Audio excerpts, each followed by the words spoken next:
The views, thoughts, and opinions on this podcast belong only to the hosts and the guests. They don't necessarily reflect any organization or sponsors connected to us. We aim to keep things accurate, but everything you hear is shared for information, conversation, and entertainment. We're going to dive into good laughs, tough talks, and that genuine feel that you came for. So get comfortable, relax into the vibe, and let the moment unfold. This is Keep It Clean. Lock in. Because if that means if saying now, did you always say this? Then two, if you say Is this needed? Is it accessible? Does it change up everything? What's y'all's thoughts? It makes any sense.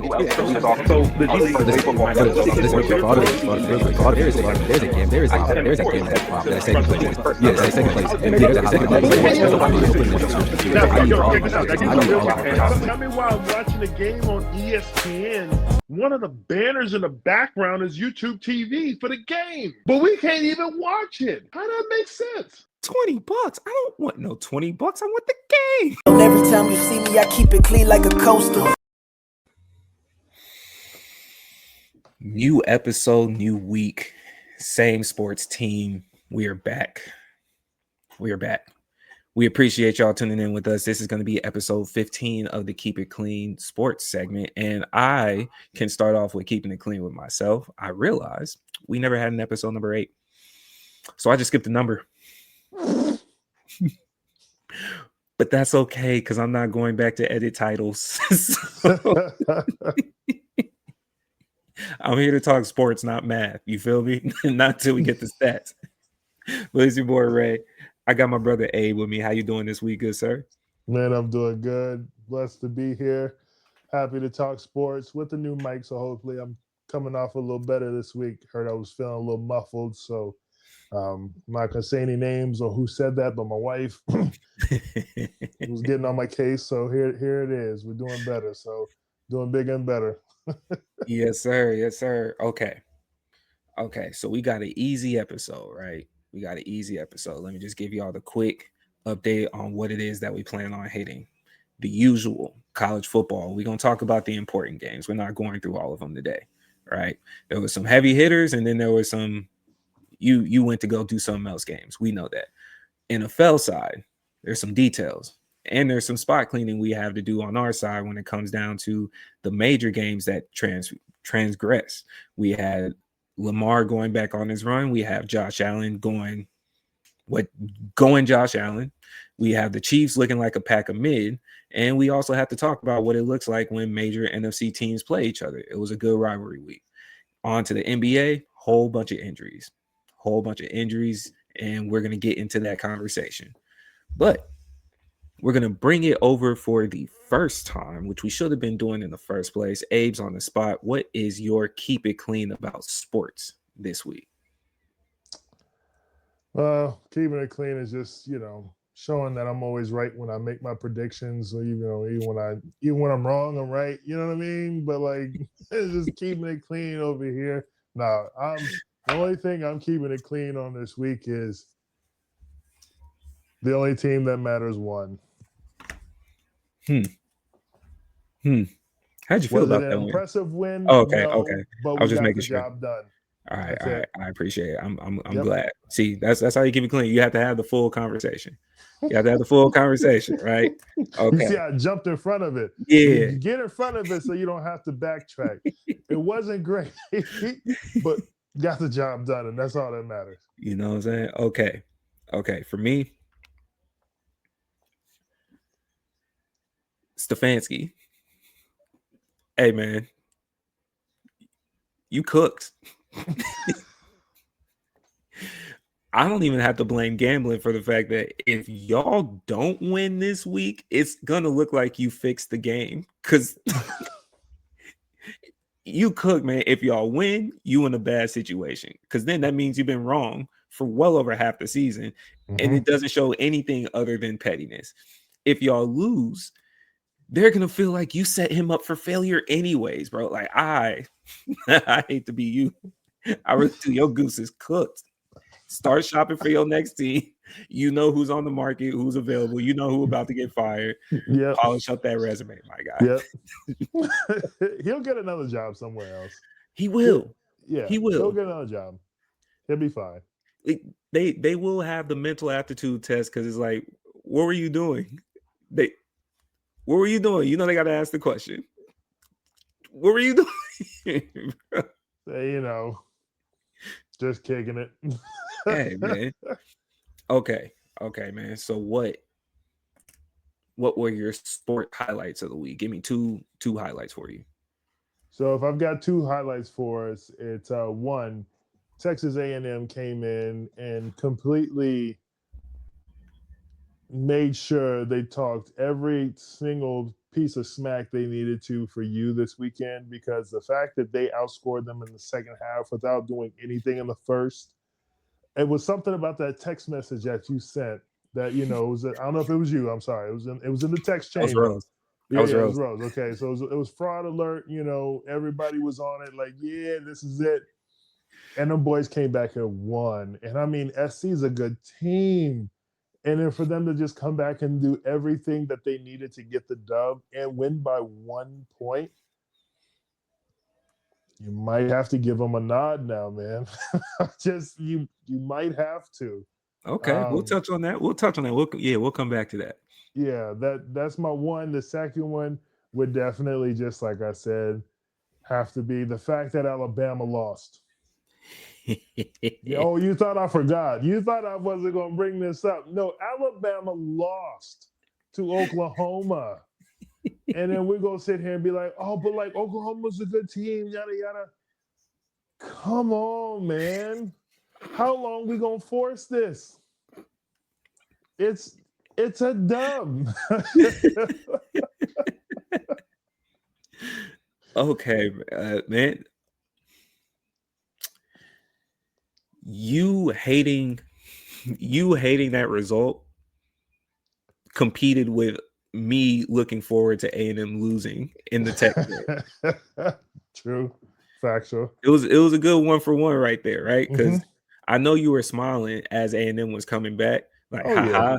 And then I ain't gonna admit, I'm not gonna say that I wasn't happy to see Alabama lose. What I was saying was I hope they rank them higher just so I could get my get back on Abe, dog. Like, because I know how you felt, and we needed to level the energy. And you know what? It's still your fault because you shouldn't have put that energy out there. That's how it came back to you. That's on you, bro. Oh man. Okay. What's your two? I wasn't a fan of the narrative building for LeBron's return. That was a highlight for me. And it wasn't even so much just it's LeBron. Obviously, he's going to garner it. I know how I feel about LeBron, but it looked like it was a challenge for someone to come up with the most creative narrative to highlight him coming back. Mm-hmm.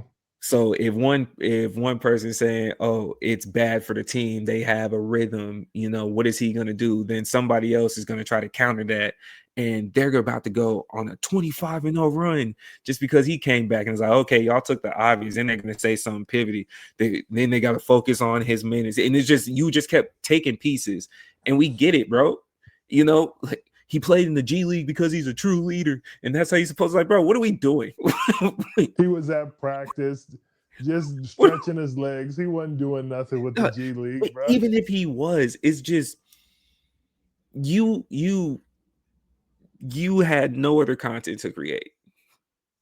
There's so much other things happening, and it's not against LeBron. It was just like, bro, y'all must have been needing some views, man.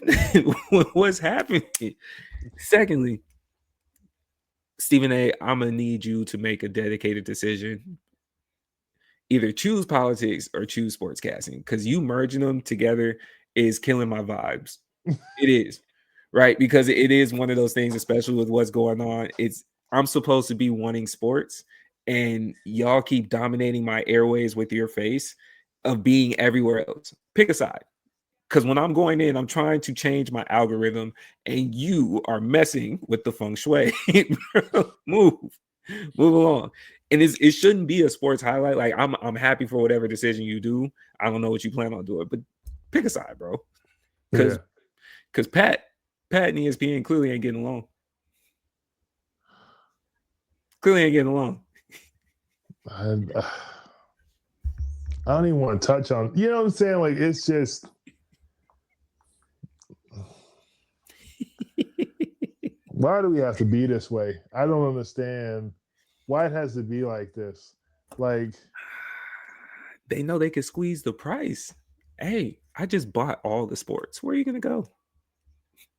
I am TV. You're gonna go to FS1? Listen, stock prices dropped. They had a different tune. They got in touch with YouTube, said, "Hey, big head, that text you sent last week, you still down?" Like the way I hit your line when they dropped the price of the bundle to what I was already paying for regular. Oh, bro. Oh man. Like don't dance capitalism in front of my face like that. Oh yeah. Because I just wanted to watch the sports. Again, y'all are blending in places I don't want you to blend. They put it at the price where I was paying to not watch the game. Mm-hmm. But now you get it for the price to watch the game. Just don't go to that other one because that other one's actually more expensive now. What is happening? This is without ads. They dropped it to what I was paying. They matched your price, which is hilarious, right? Because you and I were texting about this. We looking at the prices. Again, this is all just to watch some ESPN. You dropped 30. 5 days later, I dropped to 45. 3 or 4 days, right? 3 or 4 days, dropped to 45. Cool, you got me. I want to watch some games this weekend, you bastards, right? Cool. And it feels like 3 to 5 days because I feel like I put time into it, but realistically, it was only a day and a half. You had me in a day and a half, right? But I'm gonna make myself feel better and make it in my story. It's 5 days. Yep. So boom, turn on the TV. And a banner across YouTube TV because I forgot again because life happens. So I'm so used to going to where I usually watch the games out of habit. And the first thing I see is a banner up top. Disney's back on YouTube TV. Man, I almost threw my remote. And the fact what is, you mean? You're not even mad at YouTube TV. You're just mad at the process at which you had to go through because of ESPN. But you're sitting there looking at YouTube TV like, how dare you put that banner across my face? How dare you put it? I would have rather you just snuck back and didn't tell me. Yeah. Because you already social media. Because you already pre-charged me to up my monthly subscription. So I know you got my money. I know you got my money. It's not like you're going to give it right back. Like, we cool now. So then I got even more mad because now it's like, now I got to get up and go cancel. And you know that's what I'm about to do. Like, it's so trivial because all you're doing is turning on your internet on your phone or the laptop and hitting the cancel button. But it's the tedious part of you only let me do that from the laptop. And I wasn't laptop ready. It's on my phone because that's how you have to get to Hulu. Boy, just so now I'm stewing about it. Like, you bastards, right? I'm gonna get to you Monday. You got me this weekend. I'm busy, but I'm gonna get to you. Then just for me to get there Monday, and you done changed the price to regular. So what you checking here for? We've already adjusted the price. What you doing here? But how they match your deal? I went with no ads. Then they brought it down to the price with the ads. They literally just said, hey, bro, get off this page. Get off this page. Nobody, we don't need to talk about nothing. It's already taken care of. Is this what it's like when you get played in a dating relationship? Oh, for sure. When someone's playing in your face, this is the definition. This is the definition of playing in your face.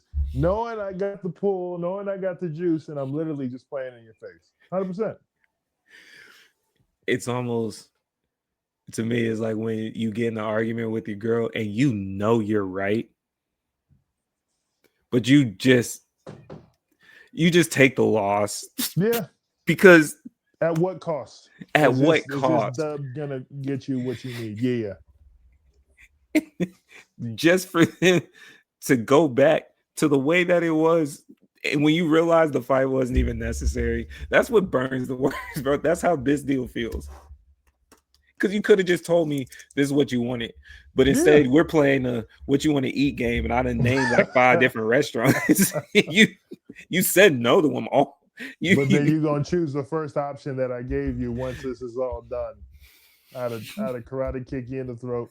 But we already done fought about how I'm just not up to standard because I didn't memorize your order from 8 years ago at one specific time at this one-off restaurant. Yep.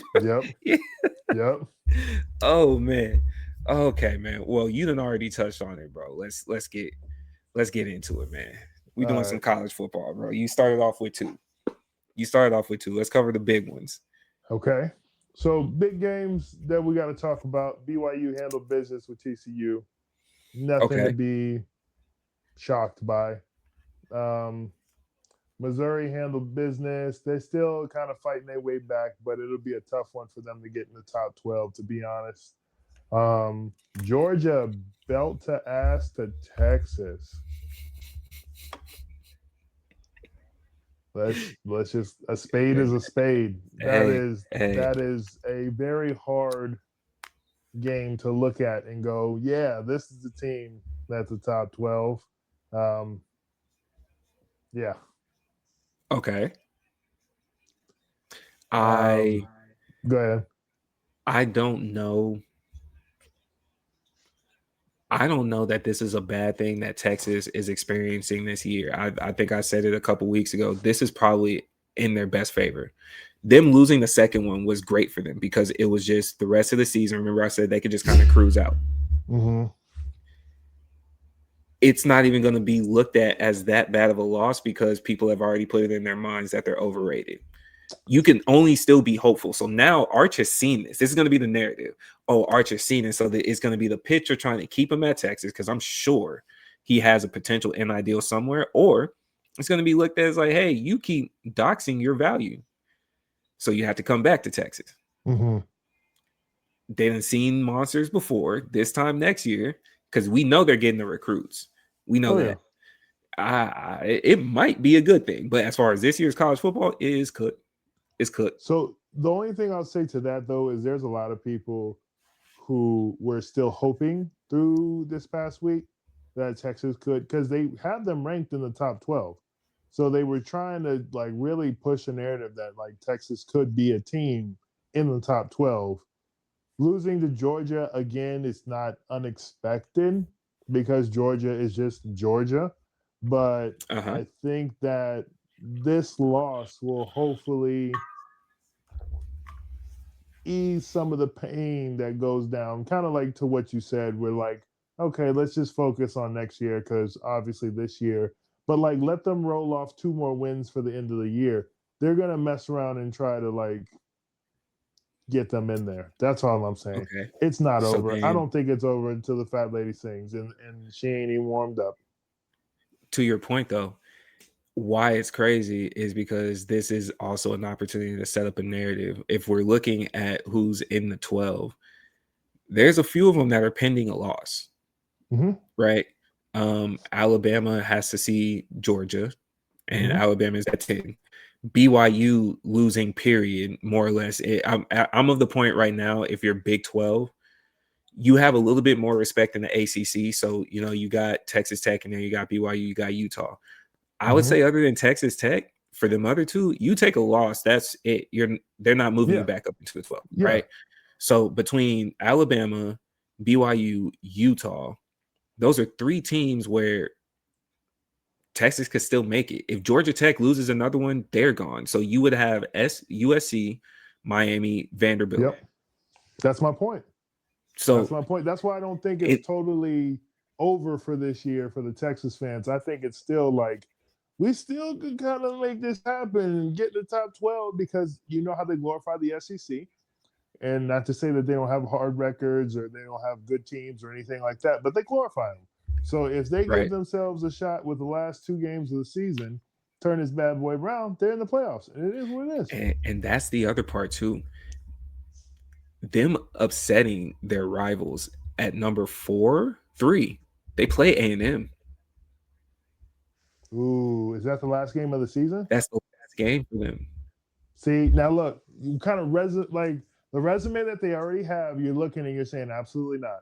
But then they mess around and win this next game, and then they go over there and beat A&M, they're right back in. They might be 12, but they're right back in. If they beat A&M, if they win next week and beat A&M, and again, remember, I'm saying this with one of those 3 teams are liable to take a loss. Yeah. If they're anywhere 10 through 20, they're liable to take a loss. Hell, Oklahoma's liable to take a loss. For sure. Okay. So them losing, it won't necessarily even look like Texas got squeezed in, because that would put most of them at the same record. A bunch of, at that point, it'd be 9-3s. It doesn't look like a squeeze, and you beat A&M. It's kind of wild. Again, I think to me, it's an interesting watch because there's no pressure on them now. They don't have to do anything. If you lose, you're already out.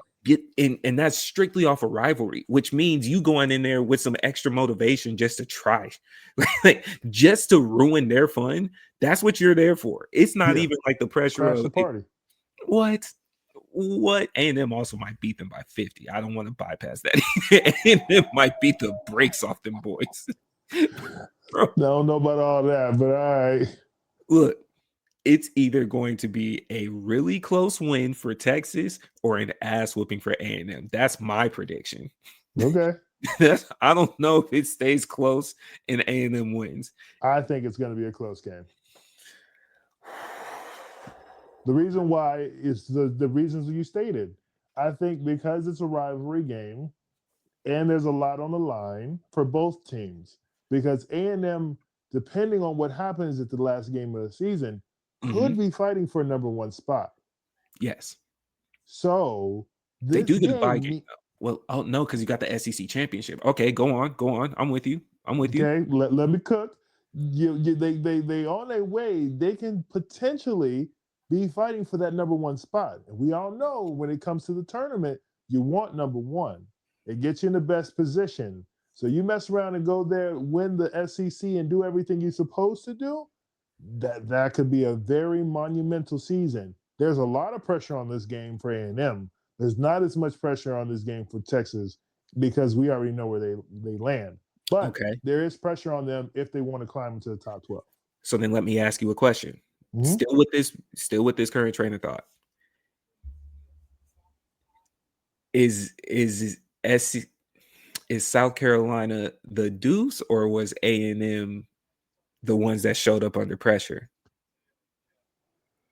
Because if they're the ones that showed up under pressure, I respect South Carolina more than I respect Texas. And if you just did that to them, you're going in showing me you know how to be losing and come back. And that's scary for Texas.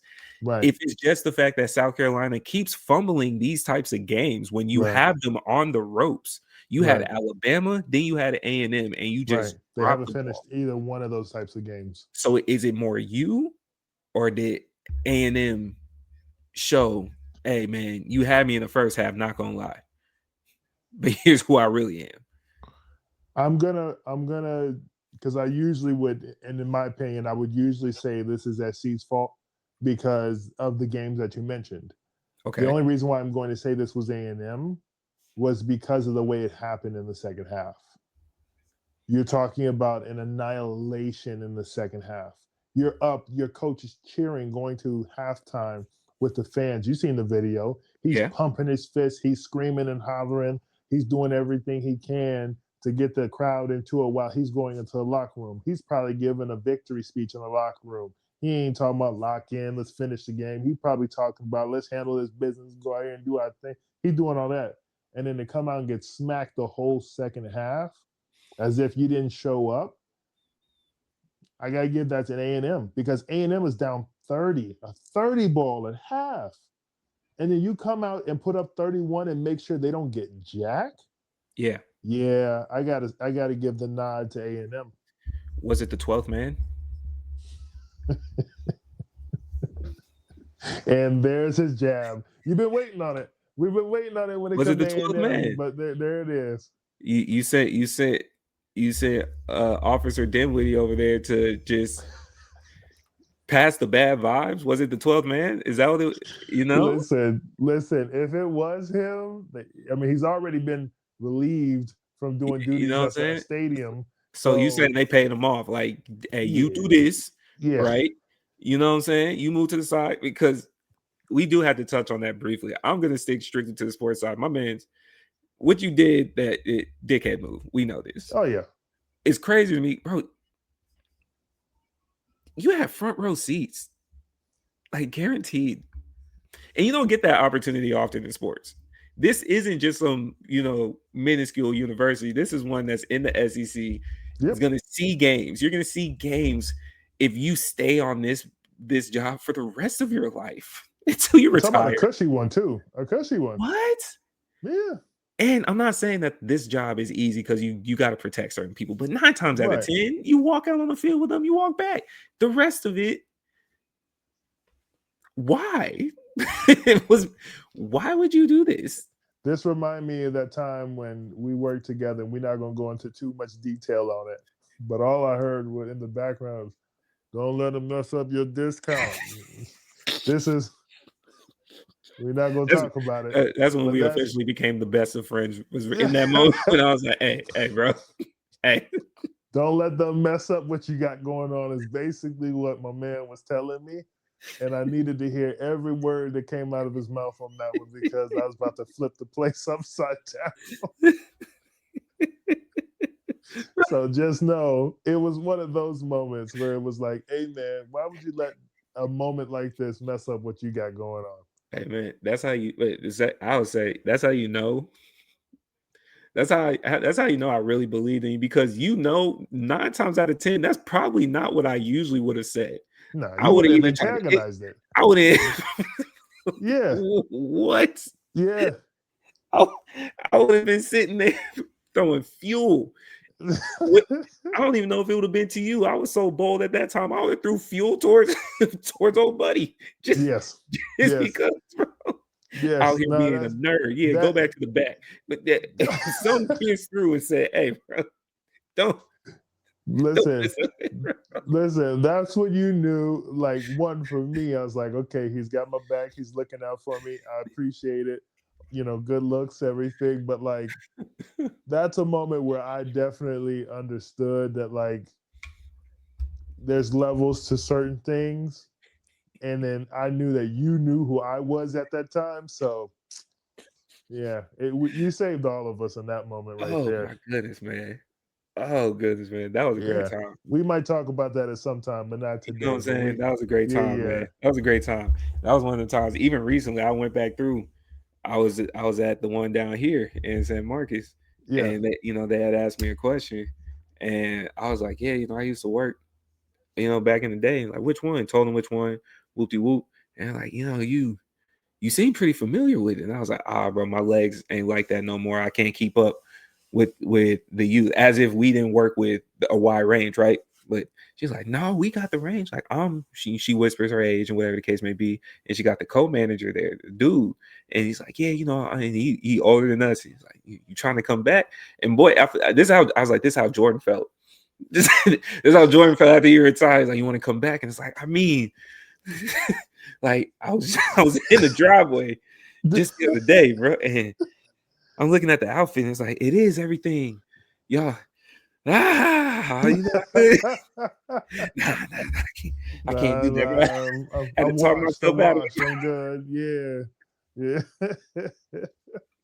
Oh man, but back to the Nikes. Still gonna win this college football championship. Oh yeah. Do you think Indiana and Ohio State, one of them is not gonna finish the season undefeated? Are they on the same side for the Big Ten championship? Do I have to look for that? Where's Indy? Yes.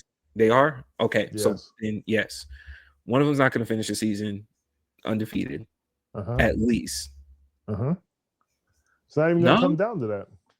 It's not even going to come down to that. Ohio State's losing to Michigan in the last week of the regular season. When did they play Indiana then?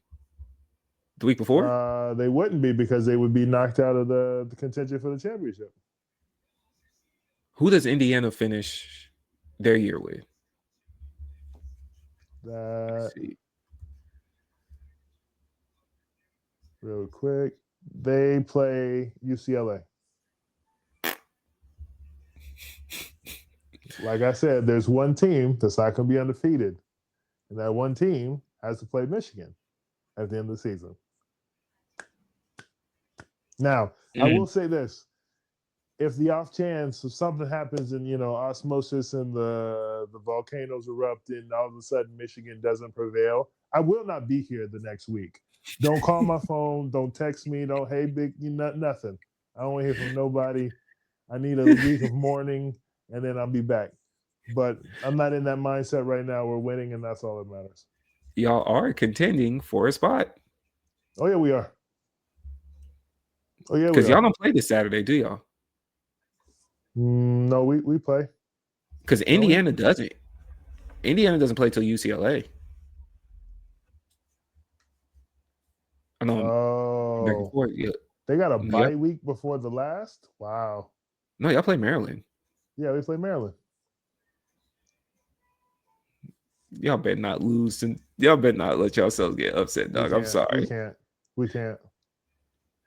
Y'all, we don't have an option. We can't. If we lose to Maryland, there's no conversation of like what we're doing, where we're at. We can't lose that game. At the same time, y'all have a safety net cushion. Y'all were unranked to start the season. No expectations. So you gonna settle into that? Because remember, your first episode here, you was talking about the disrespect. You said Blue was getting disrespected on a regular basis. They do get disrespected. You said they nicer than what they supposed to be. Yes. You said they was a top tier team. You called Alabama trash all year, and then if they lose, you gonna tell me you gonna bail out like we weren't. Not, that's what you did. That's what you did. Did you not just hear me say if they lose, don't talk to me for a week? What do you think I'm gonna be doing? You gotta stand in it. There's sometimes listen, basketball, I love basketball, played all my life, the whole nine. If the Lakers lose, I'll stand in that, no problem. When my NFL team, the Detroit Lions, lose, I'll stand in it. When Michigan loses, I'm a sore loser. And I'm just saying. It is what it is. I talk my junk while I can, and then I walk out when I'm supposed to. So whatever. So you just gonna disappear? I mean, disappear would be the word that I'd use. I mean, we have an 8-2 season right now. We win with Maryland next week. We're 9-2, 10-2 by beating Ohio State. It's a good season. This man going MIA. You see how he work, folks. You see how he work, man. What other games happened this week that was worth talking? Oh, OU, Alabama. Let's get to it. Yeah. Let's get to it. How you feel? What's your thoughts? My thoughts are exactly what I say every single week. Busters. Like, just busters. Like, why is it that we get to give them a pass? I don't understand. Like, do you know who they play next week? No. Eastern Illinois. But you played Oklahoma and got beat, but I'm supposed to be like, yo, Alabama's still there? No. You play Eastern Illinois next week. I don't want to hear that. Why are you still ranked? I don't get it. Y'all are playing. Okay. It looks like everybody's having a off game this week. Yeah. Because rivalry week is next week. So it's not just them. Okay. All right. I'll keep it clean. It's not just them. Everybody else is having a pretty decent off week, as you would say. But yeah, I don't know, man. I just think that they're a little bit in over their head. They've got a good team. They haven't found the rhythm of the whatever that can keep them consistent. But I don't know. You can't lose late in the year and then still just keep pushing towards the top 10. That I don't understand. That's the SEC bias. Call it what you want. I don't like it. But as a Big Ten person, you're seeing all the Big Ten teams now. Like, what's the conversation? Is the Big Ten schedule currently stronger than the SEC schedule? No, I'm not going to say that, but I'm not going to say that we're disrespected. Like, our schedule is the same type of schedule. Again, Alabama is playing Eastern Illinois next week. Like, so don't come at me like, oh, we play everybody hard every week. No, you don't. Everybody's got a soft schedule at some point. So whether you want to admit that or not, we've got Indiana in the top 5. You've got Ohio top 5. Like, you've got all these different teams, but then you want to sit here and be like, oh, but y'all schedule ain't that tough. Who are you playing? Except for when you have to play Georgia or Texas or one of these other schools. And even when you played Texas this year, was that really the game that you want to call it on? Because they didn't play them. They didn't play them this year. They played them last year and they lost. Because this year I'm looking at their schedule. They had Florida State, who at the time was ranked. But we've seen what that team has been all season. Okay, so let me take away rankings. Their schedule: Florida State, Georgia. We didn't know Vanderbilt was going to be Vanderbilt, so I'm not going to add that. Florida State, Georgia, Tennessee, LSU, Oklahoma. Where's Tennessee been at this year? They were 11 at the time. Where are they now? 20. Okay. They beat Georgia at 5. LSU's not ranked. You lose. So they beat 1, 2, 3, 4. They're 4-1 playing ranked teams this year. Okay. That's not quality? I'm saying start of the season rankings, end of the season rankings. Okay. We know that there are a bunch of teams that get the nod to start the season that don't end the season the same way. Okay, fair. So that's why the rankings to me they're irrelevant in this conversation because, again, the hype behind the team playing them, yeah, sure, they're ranked 5th. It's one of those things where, like, we need to beat a top-ranked team. But if you look at them at the end of the season and they're ranked 20th and they're barely scraping by to try to get back into the top 25, what are we talking about? Okay, so then my counterpoint to that is end of season or beginning of season and end of season. They would still, if they came in, Florida State, Georgia, Tennessee, Oklahoma, LSU, that's 5. Those were ranked teams to start this season. Mm-hmm. Out of the ranked teams, they're 4 out of 5. If we go to the current rankings, we see teams that were not ranked on their schedule: Vanderbilt, Wisconsin, UIO, Monroe, Eastern Illinois. Okay. I'll add Missouri. 2 of them have become ranked. Mm-hmm. UIO, Monroe, and Eastern Illinois are probably the only ones that I would say are like we know what it was. Maybe Wisconsin. But South Carolina is still a quality SEC team. Missouri is still a quality SEC team. Vanderbilt, if they didn't become ranked. So would you still say that's easy? UIO, Monroe, Eastern Illinois are probably the only ones that you know for a fact. Have I ever said it was easy? I'm comparing because a lot of the SEC team schedule seems tighter than usual this year. And it seems more similar because I would feel like there's usually the times where they had the East-West cushion, especially during the Alabama-Georgia heydays, where Florida's not as nice, Tennessee's not as nice, Ole Miss might upset the system, you know what I'm saying? And you have an A&M, but they would avoid that side. Like Alabama may not have to play Florida that year, just like they're not this year. Cool. Right. Now it looks more like the Big Ten, where it's dog eat dog every single week. Did you feel at any point the way that y'all's conference worked made it harder? than to get a standard, recognized or get the recognition that we needed. or no, just harder in general strength of schedule than a standard SEC until recent years. Yes, of course. Okay. Because we didn't have the teams that we have in the Big Ten now. So I'm not gonna be naive and say that like we've always had tough competition to every single week, because that's just not the case with the Big Ten was in. But now the fact that we have a USC team in there, you know what I mean? We've got Oregon in the Big Ten, we've got Indiana in the Big, like these are teams. Indiana's always been in the Big Ten, but like you have teams that have made their way up through the Big Ten, and then you've had teams that are solidified and come into the Big Ten.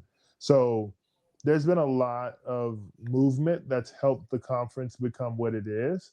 But I just want to remind everyone, there's no surprise that teams are in the top 10 that are in the Big Ten, because we've always been there. It just hasn't been on this type of platform because we haven't had as much attention. So now that we have all these other teams in here, which not everybody loves being from the Big Ten, but of course, more competition means more notoriety, more eyes, more money, the whole nine. So especially now we're playing the NIL game, you kind of need that. So when you take a look at it, yeah, it's definitely helped. Would you say the conference is as strong as the SEC right now? I would say yes. Give me a bullet point or two. I would say yes. Okay. It's hard to argue when you got the top two seeds are Big Ten. It's hard to argue. Y'all got 1, 2, 3 in the top 10. SEC is currently working with 1, 2, 3, 4, 5. They got 5 in the top 12. Right. Okay. Damn, there's no ACC. It's all Big 12, SEC. ACC's been a little off this year. Miami is outside looking in at 13, right, and they disrespected Georgia Tech. They're at 16. No Florida State. And of course, they got bum ass FBS Independent Notre Dame. And anyways, let's move on to the NFL, bro. I don't want to talk about free him. Go to LSU. I'm gonna say this every week until it happens. It looks like Lane Kiffin's back on the dating market. There's a job at Ole Miss too. What do you know? And if it doesn't work there, their quarters, Florida might be available. Leave A&M. That's all I'm saying. Bro. So we could cheer for you appropriately. But on to the NFL, man. How you want to start the week, bro? Well, the snooze fest of the Dolphins beating the Commanders. Who absolutely cares? I have a goldfish. I didn't know we were just listing pointless things. I like you say the Dolphins and Commanders. Listen, like I said, who cares? But I just, send them their flowers because they going through something right now. Both of them teams are going through something. Daniels is hurt, man. I don't care about no Commanders no more. And don't rush yourself don't care about back, the Dolphins. Okay. Which is weird because they're trying to make a run, but I don't believe you. I don't believe you. No. I don't. No. Mike McDaniels is gonna ruin some type of opportunity. It may not be fully his fault. He's gonna be fired, and we will pick you up as the OC for the Falcons. We would love to. You're not meant to be a head coach. That's okay. We need somebody that knows how to call offense. Yeah. Listen, you love Tua that much, you're gonna go down with him because right now that's your decision that you're rocking with, and good luck, my friend. How do you coach a team where the leader of your team is actively in public bending the knee? Is that on you at that point? Like, is that still on the coach? Yes. How? Like, Tua is telling people actively, I'm just not as good as Josh Allen. And I'm sure he might feel that way. I don't want to say I'm sure. But if you're just comfortably saying that as your pride is flickering, you might feel like that about other QBs. And then you're expecting the coach to believe in you. Yeah. Not even believe in you. Because what are his options? The backup isn't nearly as But good. that's my point though. They should have been trying to figure out another situation for Tua. I feel like they've let the train hit the wall, and then they've like, oh no, we got to figure it out now. Like this has not been something where like if Tua's healthy, he's one of the greatest quarterbacks in the league. No, he's not. So what are we doing? And you got people out there like Tyreek Hill and Waddle and all the, you know, A-Chan, like, and you're just wasting the talent away. That's on you. You're the coach. You're the one who makes the call. So if it's not him, then you need to be in the draft. If it's not in the draft, then you need to be trying to trade. Like there needs to be something that needs to be done. And I feel like they've rode this train so far, it just rammed right into the wall. Like, what's happening? This is on you. Don't look at your quarterback talking about, man, you know, he ain't getting it done. He's telling the media other quarterbacks are better than him. He wants to get fired. This is a homie at work that wants you to fire him. And so he going off and he doing whatever he need to do so that way you can finally let him go. You won't fire him. So he's like, all right, bet. Who can I touch around here to get fired? Like that's what he's doing right now. And he's in the media doing exactly that too. He wants to go home. He don't want to play with you no more. So like, let him go. Fair. Okay. We gave him more credit than we needed to give him. What's the next game, bro? Yeah, no, it's the game that really kind of sparked my attention, honestly, was the Panthers-Falcons game. And I don't mean this in no I don't know disrespect. why. How did that spark your attention? It barely Because had that was moment. a hard-fought game. The last-minute drives, the fourth quarter, that was a crazy game. I mean, I don't know. The points was going up on the board. Like this was a good game, David. I wouldn't call it an exciting game because it does look like the regular Falcons, and that's why I say that as a Falcons fan. It looks exciting, but it's really not because we know it's going to happen. You feel me? It's like, oh yeah, they put up points. Oh no, the comeback started. No, you're gonna make it look like you're gonna win. Got us again. No, bro. Because I thought it was good, man. Bro, I understand you where you're missed the coming extra from. point. What are we doing? It looked like a good game. And it's one of those two is stupid because it's such a trash division. It's a trash division, right? Yeah. Even the Bucks, like they're the strongest team, but they don't look like they did this time last year, even the year before. And mind you, they're dealing with a lot of injuries, but even going in healthy, they've seen some teams that also have injuries, and it's not looking the same, right? Even in their shootouts, the Buccaneers are 6-4, the Panthers are 6-5, and it's crazy because you can really argue out of 3 games, the Falcons could have had 3 more games. The division's not separated. So I say all that to say is like this isn't really exciting. It's just any team currently is a first round exit. Pick one in the playoffs because somebody in the division has to make it. Right. First round exit. we're wasting time. Who's the Saints starting QB? Tell me right quick. Don't overthink it. What's the name? You said who? Yeah, exactly. That's the point. Who? Exactly. The Saints starting QB. I didn't get a question. You said it so Saints quick. I didn't get a question. Saints starting QB. Who is it? Is it Rattler? No, it's not. Exactly. That's the point. Bryce Young looks nice in a pile of trash. Dang. Who is their starting QB? Whoever was backing up Rattler.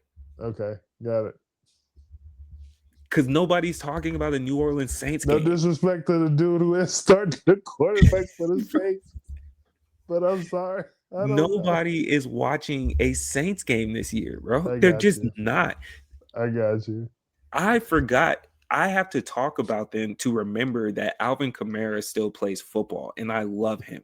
And that's how you know it's bad because he usually shines every year. Yep. They're so bad he can't.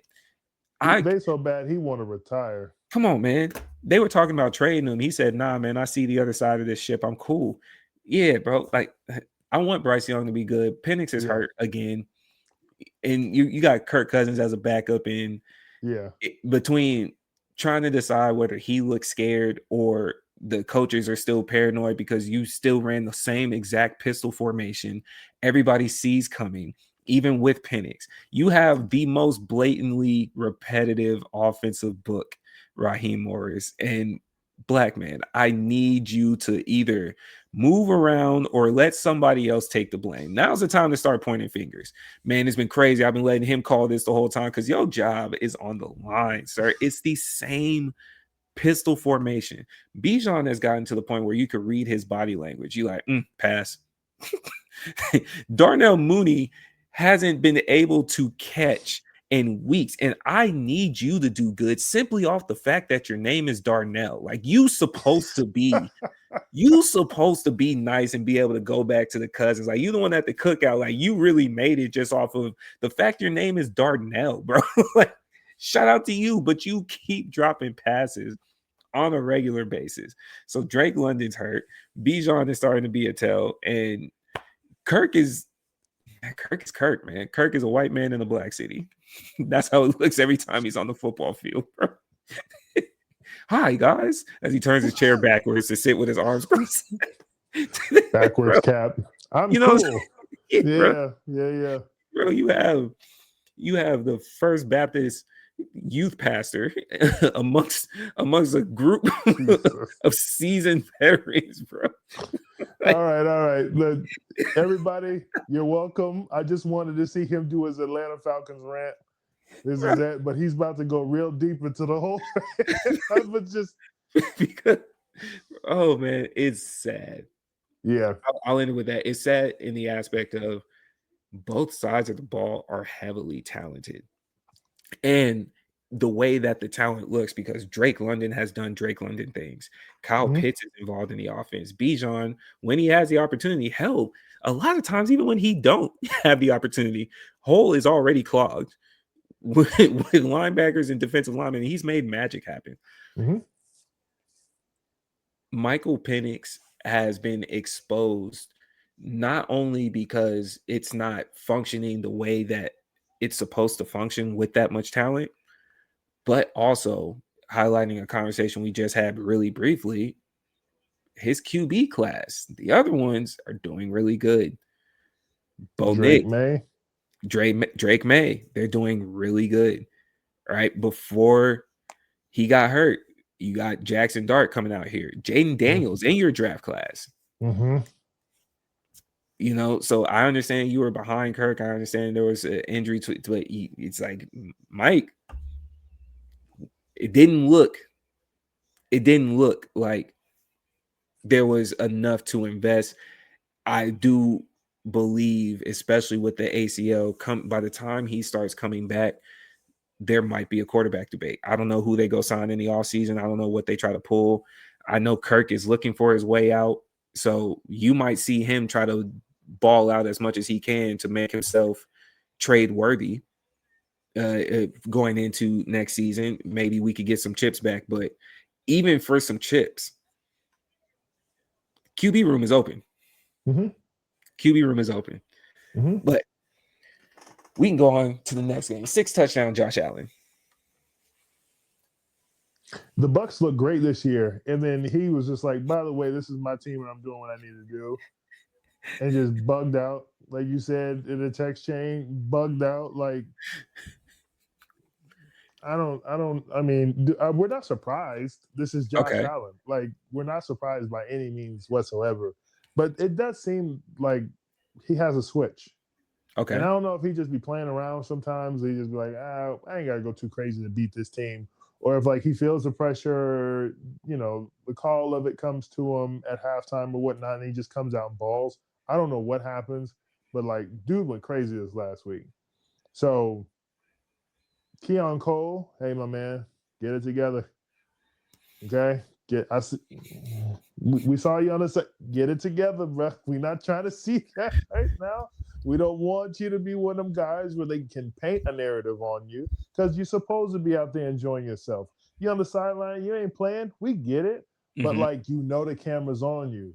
Like, tighten up. I think oddly enough, the receiving core is their weakness. Him having to score some of the touchdowns that they do, I don't think they got the receiving core to go into go into the playoffs, and You can't make it out of Kansas City right now. Not in the playoffs. I don't think people are threatened by Kansas City. And that's the whole point. You go mess around and see them in the playoffs, you don't make it out of there. Yeah. The AFC is looking like a tight division. I'm not confident, especially with them having to go into the wild card, at least the way that it looks, because I'm not confident that they can dethrone the Patriots. No. They could beat the Steelers, can't they? Yeah. Okay, fair. So might be the route that you have to take. Ooh, speaking of Jamarr, just real quick, like I said with Keon, we're not gonna go too crazy with this. You can't spit on nobody, bro. You can't spit on somebody and then lie about spitting on somebody. I ain't do that. And then when they show you in the video, then you double down on the lie. In the video, I was spitting at the ground, bro.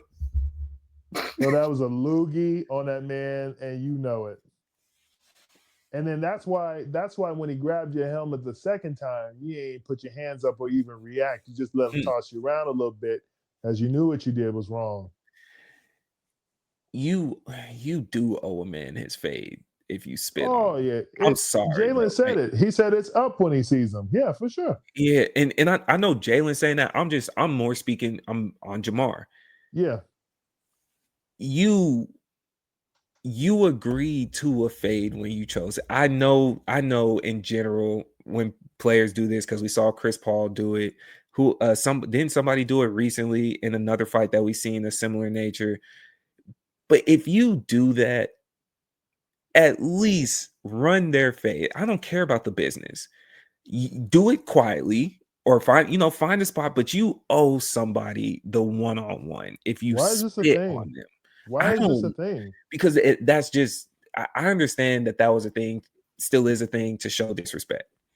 I don't know if it has to go there like that. And we know sports, especially football. I'm not going to sit here and pretend like Jalen's innocent. I don't know what Jalen has said to him in the past. Right. I just know in my minuscule career of high school football, like, because I didn't play college, I know what I was saying in high school. Right. I know Jalen Ramsey to be a little bit more spicy than me, by far. Mm-hmm. Take that as you will. I can't just say he was just having a quiet line. Right. Okay. Right. But to spit on someone without, it's got to be the ultimate disrespect. Yeah. Unless you told me he said something so egregious that, like, it just happened to spark in that moment, like that's how you felt about him. Other than that, bro, you can't just spit on somebody, bro. That's crazy work. You gotta be talking about like a dead partner of mine. You gotta be talking about, you know what I'm saying, like Ma Dukes to the worst degree. Like you gotta be doing something really major to do that, to have that kind of reaction come out of me. Can I have because I'll give you a 2-piece and a biscuit before we even get to that point. You know what I'm saying? So like for me to have to go there first, that's different. I want to add a quick piece. I think when Jalen swung on him and connected, even with the face mask, I think there was some reassessing math that happened in real time. Because when you watch that swing, that was a confident, I throw these swing, bro, with the face mask. And with the face mask, there was a little bit of a wobble. Oh, yeah. Bro. I think the numbers, like Zach Galifianakis started. You know what? You got it. Yeah. Oh, now, that doesn't explain the lie. Because why did you lie? Just be like, I don't remember if I did. If I did, I didn't mean it. You know, I was trying to. Do I saw red. Yeah. I would take I saw red, and that would still be childish, but because trying to play it off like you was just talking. I would never want to be in your vicinity if you just casually talk and whole loogies fall out your mouth. Like, did you not watch the Dallas-Philly game at all? Did you see how close they were able to see inside the helmet, where they were able to slow-mo it? so you can see exactly what Dak was saying before he spit towards the ground. And then when Jalen was standing 2 feet away from him and spit onto his jersey, we saw the particles come across as it was coming out. Like some CSI investigation. let me for real. Like, who you think you hiding this from, man? These cameras out here trying to catch everything. Bro, the way Jamarr Chase, the size of his loogie made Dak look like he's Dak.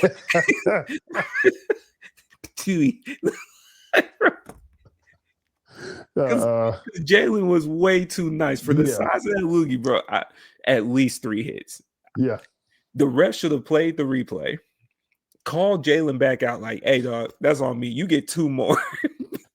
Like, Jalen should see no suspension, no fine, in my opinion. Yeah.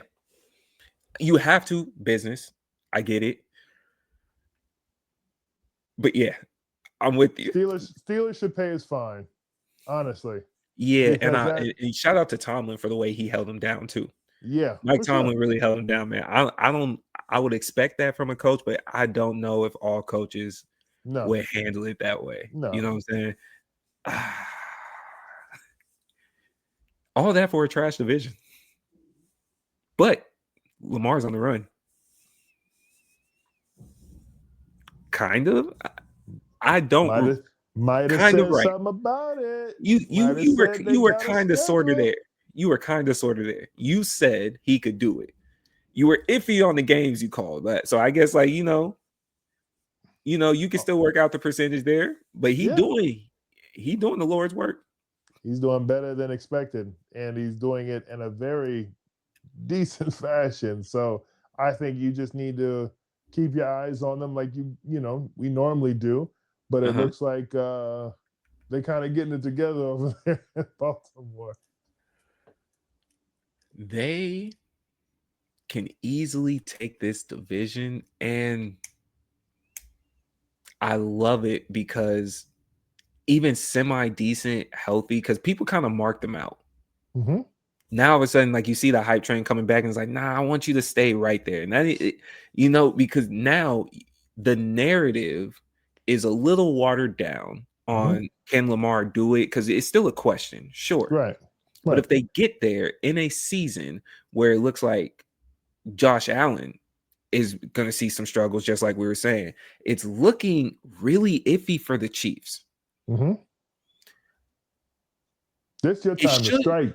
It's your time to strike, but I also don't want to open that door simply for the fact of they can open it and be like, oh, well, he only did nice this playoffs because those two weren't there, as if it was his fault that they didn't, what I'm saying? They didn't win the games that they won because the Bills didn't the Bills win earlier this year?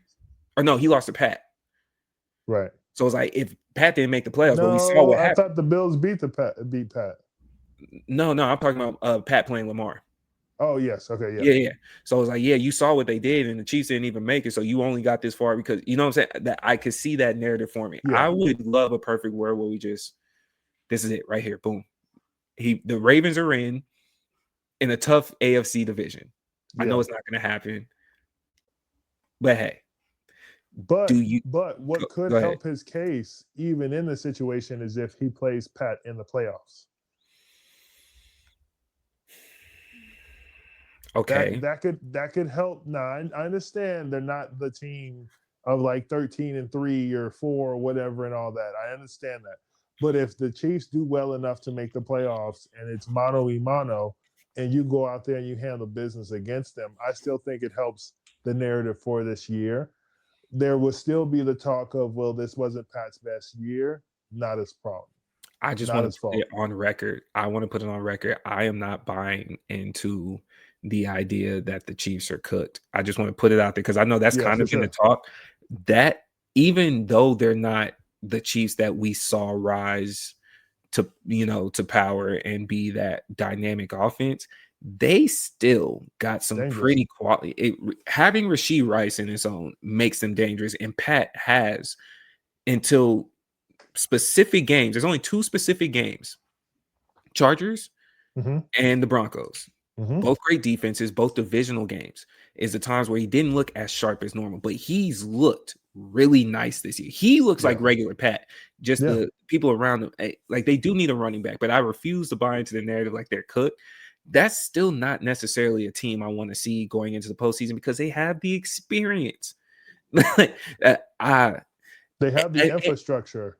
They know exactly what to do. Yeah, they know what to do. But I'll even add is like, even if you feel that way after watching the Broncos game, the Broncos are arguably the best defense in the league. Right. They've been doing that to a lot of teams. A lot of teams, man. This isn't just like, oh man, they had a great game. No, they're regularly great. You're hoping that someone's injured most of the time you're playing the Broncos. Right. So I can't buy into that narrative. But I will ask and try to start a narrative. Do you think Lamar doing good motivated Joe Burrow to announce he coming back? Because you saw he was a full participant in today's practice. No, I think Joe has just been on that train regardless. I think he doesn't want people to forget him. Okay. I think that's why that's happening. I don't think he's that focused on Lamar because his team's got to climb out of a hole to even be a part of a conversation. Okay. I might push that he should just sit out for the season. Because you have nothing to lose. Jaden Daniels is more or less, if I'm Jaden Daniels, I don't come back. And you're watching a season where the highlight QBs are people that aren't the usuals. Your usual suspects are down as well. Take the opportunity. Yeah. If one out of the four of y'all is gonna be the leader of it, then that's cool. Lamar is looking like the best chance right now, depending on how Pat does. Cool. We just talked about Josh. So, and out of those four that we're used to seeing all the way up there, our talks of the year is Daniel Jones. Yeah. Our talks of the year is this is what Justin Herbert should have always looked like if he just had the right players that were healthy. Drake May. Cool. The rise of Drake May. The solidarity of Bo Nix. Like they were down on him last year, but he's clearly showing that he could win on a regular basis, right? Yep.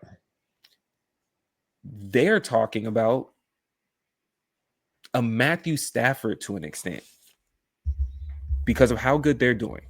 Yep. The Chiefs are not the Chiefs. The whole Cleveland Brown debacle is a QB thing.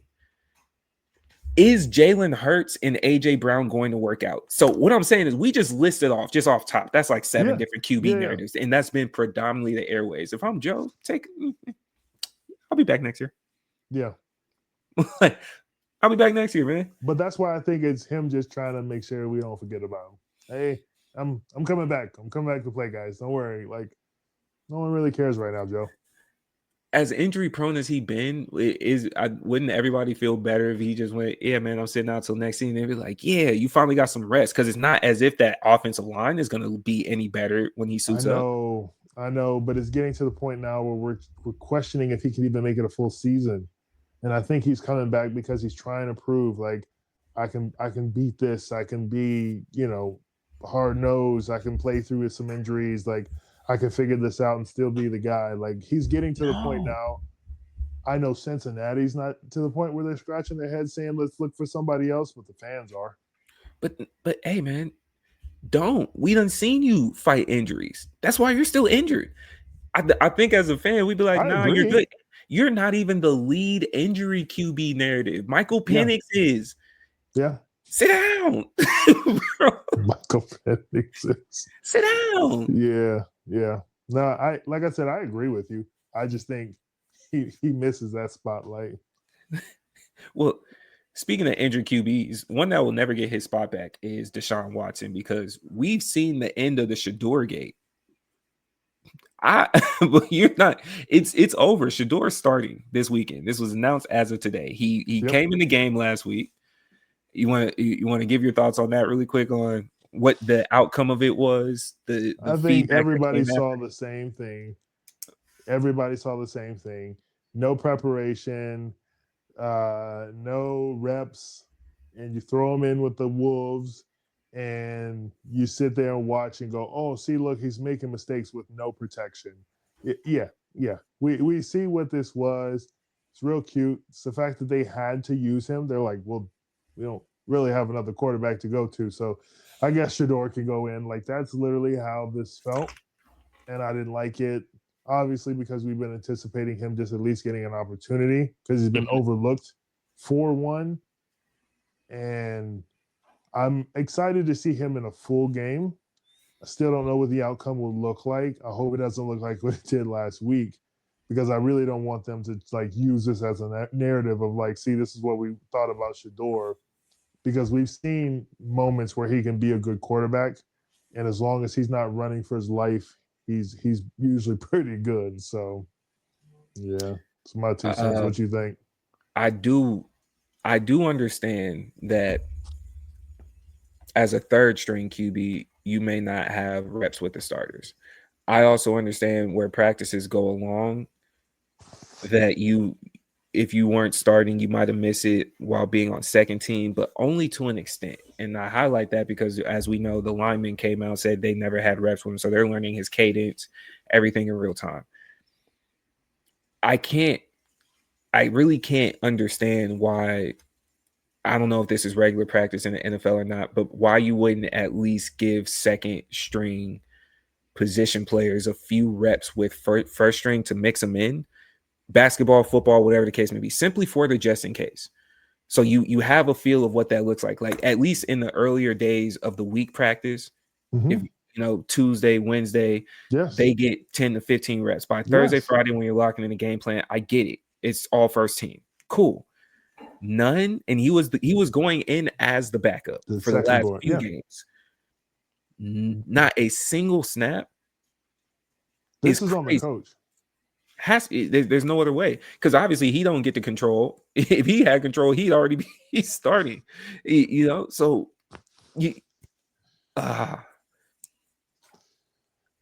that's is that a fireable offense? It is Cleveland. It's bad. They were bad last year. They ain't got nothing better to do right now. I like how you said Shedeur Gate, because that's definitely how it sounds. Like, how in the world did you said no reps? The linemen literally don't know his cadence at all. Not like, oh, we've heard it like one or two at all. And so he's in there trying to get the timing down so that way he can get the defense off guard, but no one knows what's going on. So you just got to go on one. Great. It's time to move on. It's time to figure something else out. You've got Myles Garrett playing at an all-time high, and he's literally just wasting. He's wasting his time right now. He didn't sign back for this. No. And what's worse, all right, I briefly turned on ESPN Monday. On which app? Briefly turning on YouTube TV.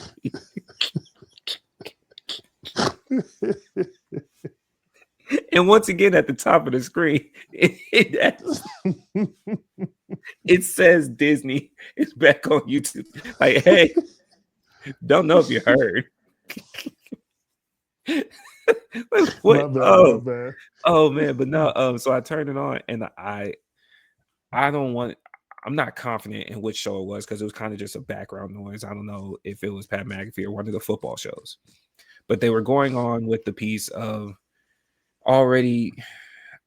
I don't know. This is the narrative. I'm pretty sure it was Rex Ryan. I feel like it was Rex Ryan. And if it is, it's some Rex Ryan shit to say. I get it. If it wasn't him, them saying that because he didn't get up to go shake hands, he was on the bench, he was rubbing his head and whatnot. Like, there he goes, being selfish type of thing. Jordan Love was looking for you to, or not Jordan Love, I'm sorry. Lamar was looking for you to shake your hand and all that. And I was like, come on, man. Like, bro, man, let's not do this. Y'all just want a narrative. Let's not do this. Let's not do this, man. But I don't want that narrative to go. We do have to touch on the other conversation, sir. A few weeks ago, I got two options. You want option A or option B? Let's go B. Sam Darnold's back to being Sam Darnold. Now, I remember us having a conversation. Oh, man. That it always looks nice when you not playing nobody. So, remember, you were right about Lamar. Let's go circle back to good old Sammy, bro. You still buying the hype?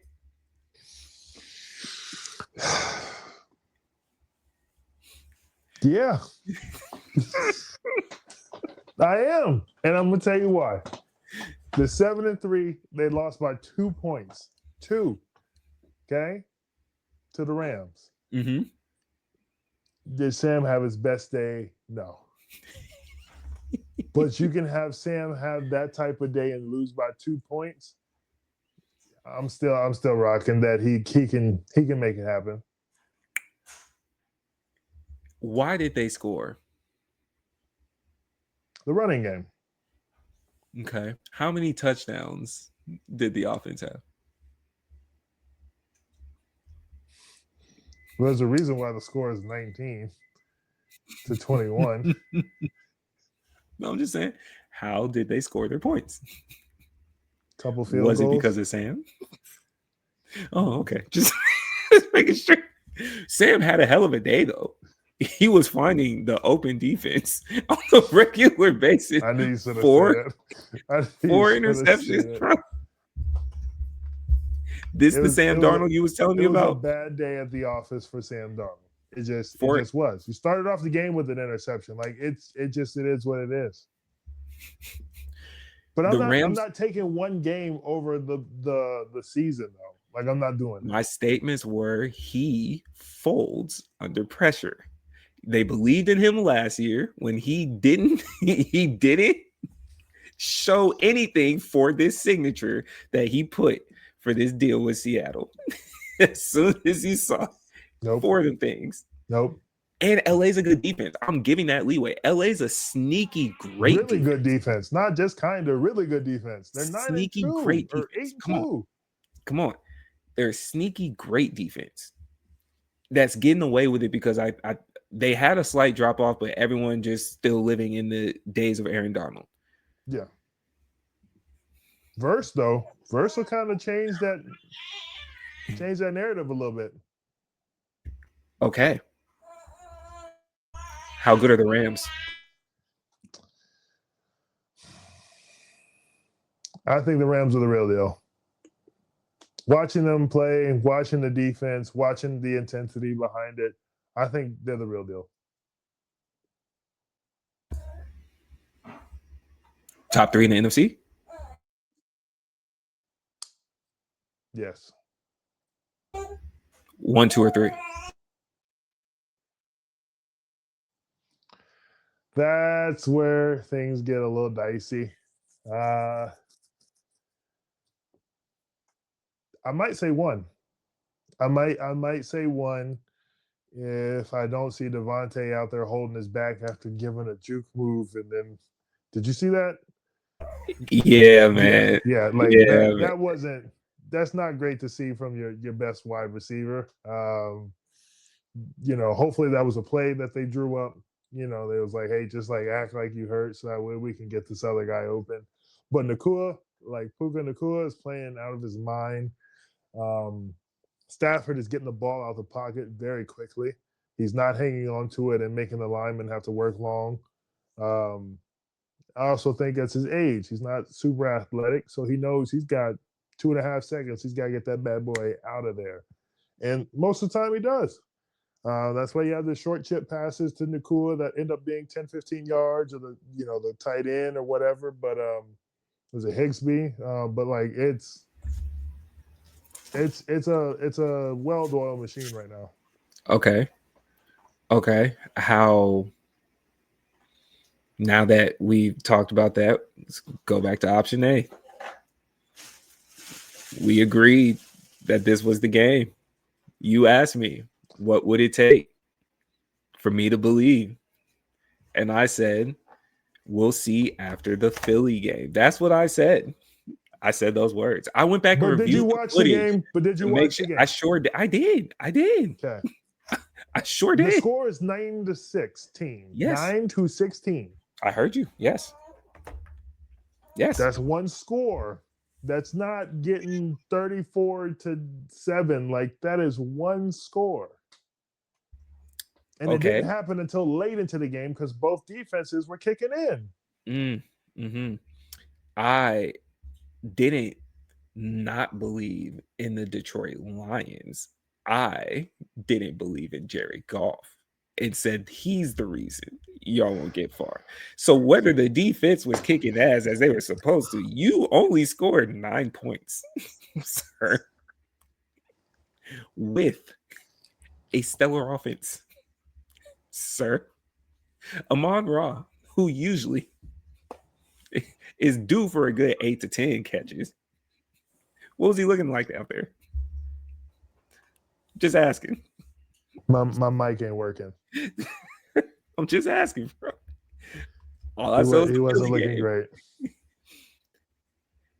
The Y'all, only person that looked amazing on our team was the two that I told you to be on the watch for anyway. Jameson and Gibbs. yeah, Jameson's a highlight reel waiting to happen. Jameson is going to end up having Ama and him looking like T. Higgs and Jamar Chase here. Because on a good day, when they're getting the peel the way they're supposed to, that's exactly what they look like. Yeah. Could you be willing to admit that it's him? Not this early. Okay, I'll help you out. Here's your schedule. Not this early. The Giants, the Packers, the Cowboys, the Rams, the Steelers, Vikings, and the Bears. What's y'all's record after that? How many games was that? 8. We're 5-3.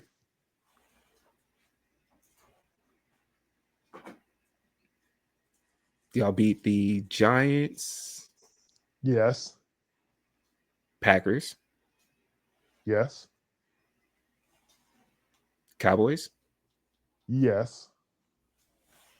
Rams, No. Steelers, Yes. Vikings. One of those we're going to lose, and that's not what I'm happy about. I'd actually give the nod to the Steelers, and we beat the Vikings. Sorry, babe. So, okay, Bears. Yeah. Okay. You say y'all lose to the Rams. Here's my biggest thing with the Rams. They're really good right now. Mm-hmm. They're hot. I feel like that's a game we can catch them slipping. But I'm not 100% on that. Okay. So would that not prove my point? Nope. Yeah, it would. No, it wouldn't. This means Most of the teams that y'all we had play, an off game. That's all it means.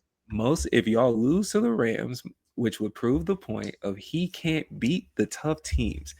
We're not worried about the Cowboys. We're not. The Bears are just cool. Vikings, just okay right now. You know, go blue isn't really working at the QB position at this current moment. Steelers can only go as far as half of a Rodgers, and depending on how the defense looks. Right. Cool. Y'all might mess around and I don't even want to wish this upon you, but y'all might mess around and lose the Cowboy game. On the cool, I will spot you another win. I hate to admit this, but y'all, and you're going to Dallas. He balled out in Thanksgiving last year, but y'all might lose the Cowboys game. I don't know about the Packers. Y'all get the Giants. Now, see, we lost to the Packers already. We're not going to lose to them twice. Yeah, I hear you. I hear you. I believe in you. Y'all not playing the teams. That was the point. And you also know he can't go outside. Y'all have to win these. He can't play in the cold. All of these are arena games. What do you what do you figure? Outside of going to Chicago, and that's to be determined as like where it is. That's the only cold game he has. Dome after dome after dome. He plays in one. He'll be fine in the dome. And then he goes outside in the winter. He does play. Okay, y'all play the Steelers in Pittsburgh. Mm-hmm. I'm not gonna say I'm gonna give you another chance because your other chance is the Rams. And Matt Stafford seems to always just point and laugh at Jared Goff every time they play each other. I don't know if they beat the Rams, man. We will have this conversation when it happens. You know what other conversation I want to have? Matt Stafford finally has a 500 record, which means the Detroit Lions quite literally ruined Matthew Stafford's career. Now, how we get on 40. this? No. He just got a 500 record. We've retired some great players. We're not getting on this Matthew Stafford chain. We Ruined. let Matthew Stafford go win a championship. After y'all killed his prime. It looks like he's still doing pretty good out there right now, doesn't it? Calvin Johnson could have had a championship with any other organization not named the Detroit Lions. Why did y'all AJ Brown was talking about it ain't looking good over here. No, I ain't happy. Everything else sucks. You can win a championship and still be miserable. That's exactly the point. You know what, Abe? I got something for you. We're just going to do a little bit of research, right? Nope. That's what we like to do. We'll make it plain and simple. How old is Matthew Stafford? How about that? He is 37. That's what Google tells me. How many? What was his record with Detroit? What was Matthew? You want to tell me? Childish. This is really childish. You want to tell me? This is really childish. You see how I let him run off with the Falcons, but then when he get to my team, 74 and 90. Because I'm an honest person. I'm honest with my team. I'm honest with my team. Right? I was honest. We've been cursed since they did Michael Vick wrong. Wow. How about that? Wow. Cursed since Vick. That's why we lost the Super Bowl. That's how I came to terms with it. Dang. Yep. That's why we lost. It looked too good, and you were ready to give it up to Kirk Cousins, new protege and youth pastors of Matt Ryan. That's not what Atlanta needed. That's not what they wanted. No, you didn't deserve this. Julio did, but no. So I'm honest with my team. You want to sit here and lie. For the record, 74 and 90. He had 90 losses. 90. It's been a rough time being a Detroit Lions fan, I tell you that. But now that we have some type of hope and semblance of hope, I'm not gonna let you take that from us. I'm gonna ask you this now. We have to put this on record, and we'll move off the Lions from here, based off of their history. Are y'all about to do the same thing to another receiver and a running back? Is Jahmyr Gibbs going to be the new Barry Sanders? Is Amon-Ra going to be the next Calvin Johnson? I'm asking. This is on you. The only reason why I'm going to say no is because right now the infrastructure and the team that is around them, regardless of how you feel about the quarterback, is a way better situation than either one of those players have. That's fair. That is fair. Okay. We could move on from that. I'll give you a little bit of air. You struggle there. I don't believe in you. I just want to let you know. I was fine. I don't believe in you, Jared.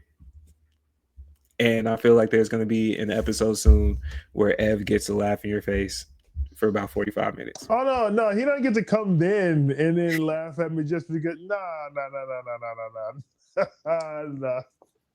We're not doing that. That's not how that works. That's not how that works. Nah. Oh, all right.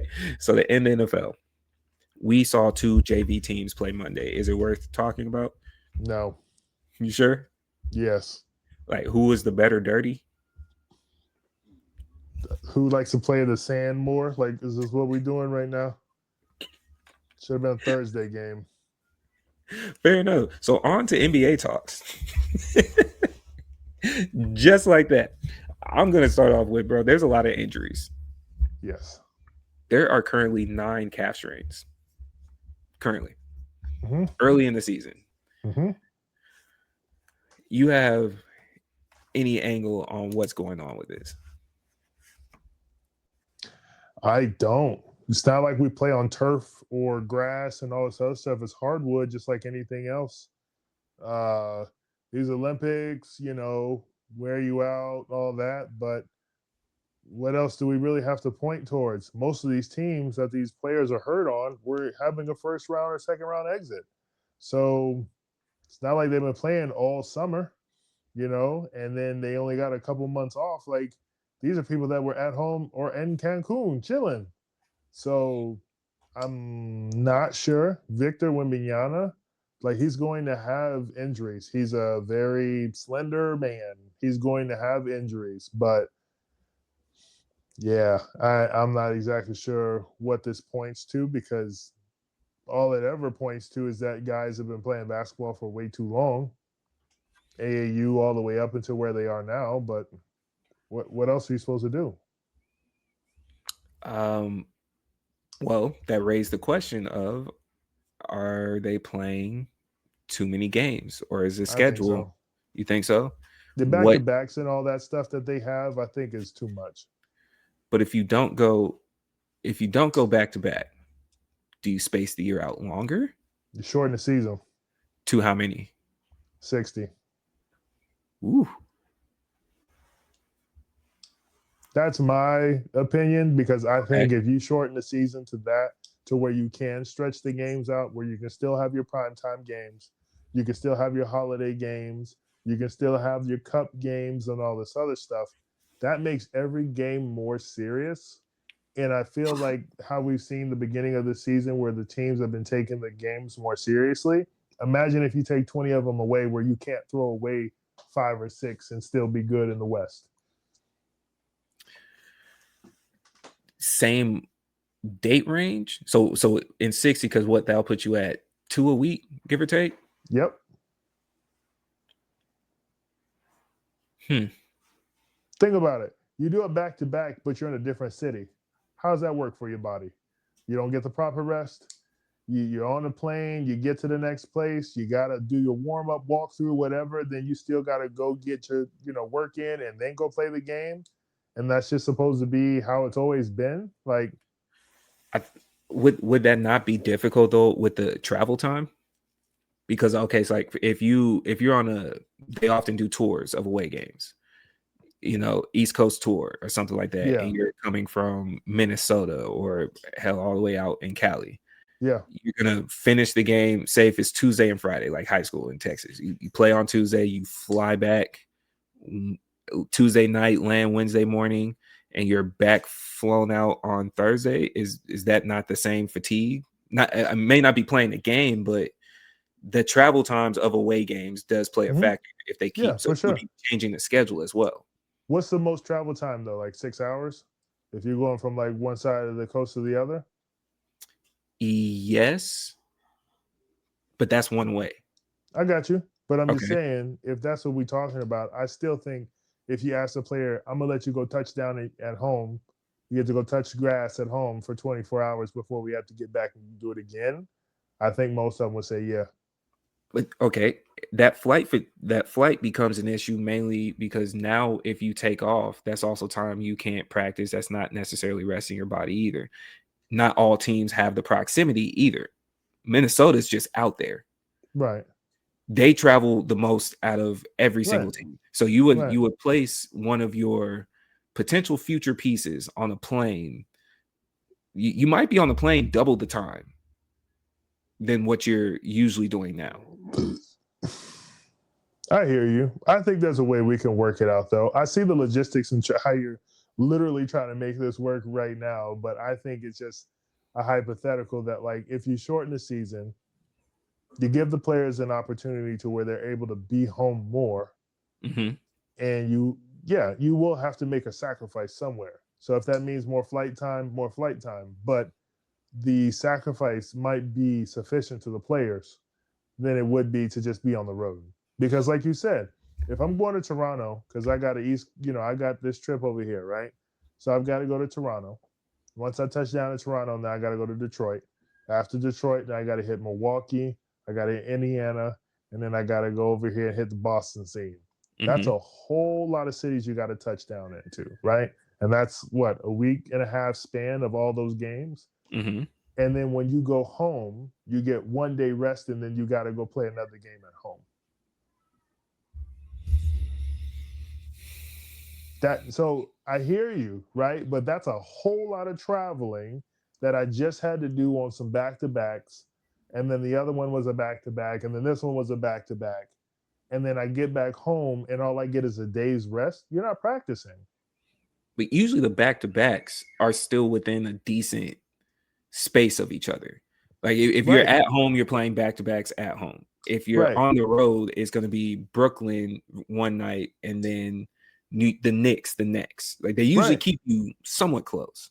I understand that. Or you're like an hour flight from the next place or something Right. like that. Like that's why I was touching down in them cities that are right there next to each other. Like the jump from Detroit over to Milwaukee or Indiana, going back over to like Boston or something, that'll be a flight in itself.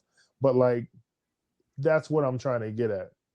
You can definitely still have these trips to where you can knock out a few cities in one trip. But like if I'm going to go play LA and I'm Golden State and I don't have Sacramento or, I don't have, Phoenix until 2 days or 3 days later, I'm going back home. So you're going to Blake Griffin it. What's Blake Griffin at? Remember when he was playing in Detroit, they say he was flying home back to LA after My every point exactly. These guys want to go home, man. You signed the contract of where you playing. That's cool, but that doesn't dictate my whole life. Like if I wanted to go home because you gave me the opportunity, and mind you, Blake ain't the only dude doing that. There are guys that are getting on private flights, going home and then coming back. So like, if they're already doing it, why not just kind of conform to that? Give them more time off. Being specific to the injury, what is your thought?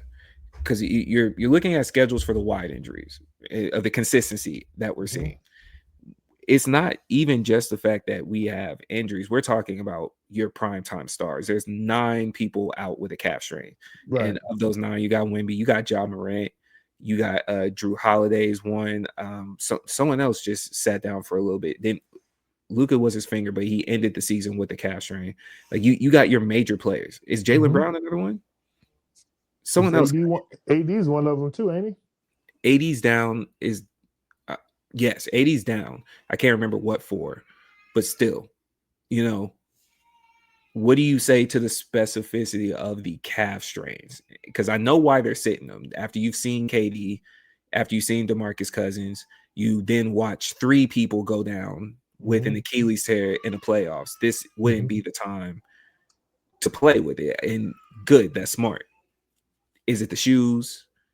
Is it the longevity? No, I'm asking, is it the shoes? Is it the longevity of their play careers? Is it the extended step? Because the extended step has been the most fatal thing for all parties involved. Right. Right. What's your opinion? My opinion is we're moving closer to European ball than like USA ball, because we're getting more and more creative with like the extended step, with the extra step, with the elevation from the pivot foot. Like we're doing a lot of these different moves that look good, but they are extending your body. You're not stopping in a triple threat. You're doing moves that are outside of the range of your body.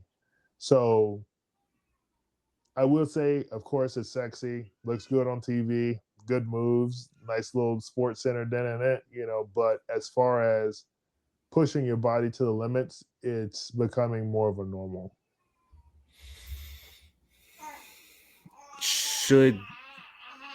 should there be a conversation about AAU at this point?